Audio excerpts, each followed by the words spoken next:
নমস্কার। আজ রান্না করছি আমি পাবদা মাছ আলু বেগুন দিয়ে।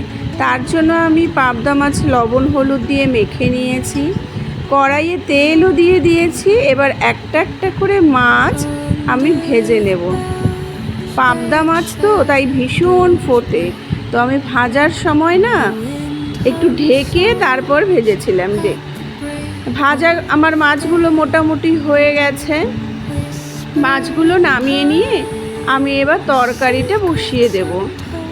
তরকারির জন্য আমি নিয়েছি আলু, বেগুন আর পেঁয়াজ কুচি, পরিমাণ মতন যে যেরকম ঝাল খাও সেরকম লঙ্কা নিতে হবে। আর আমি ফোড়নে দিয়েছিলাম কালো জিরে।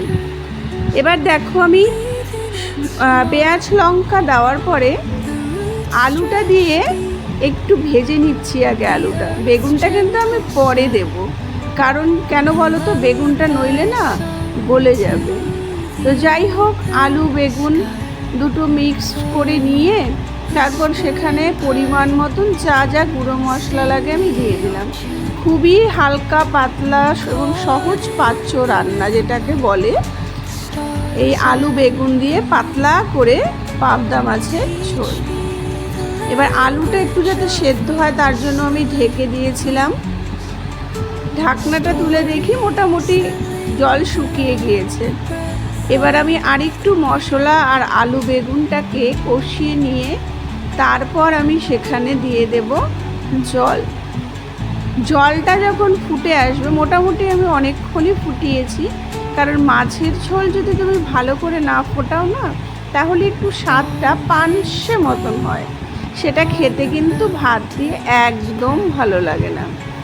আর এখানে দেখো মাছগুলো দিয়ে দিলাম। মাছগুলো দিয়ে এবার আমি আরও কিছুক্ষণ ফোটাবো। তো ফোটানোর পরে আমার পাবদা মাছের ঝোলটা মোটামুটি হয়ে এসছে। বোঝাই যাবে ঝোলটা, দেখবে একটু ঘন মতো হয়ে আসবে। দেখো কি সুন্দর লাগছে দেখতে পাবদা মাছের ঝোলটা। খেতেও কিন্তু খুবই সুস্বাদু হয়েছিল। গরম গরম ভাতের সাথে এরকম যদি পাবদা মাছের ঝোল হয় আলু বেগুন, তাহলে তো জমে যায়।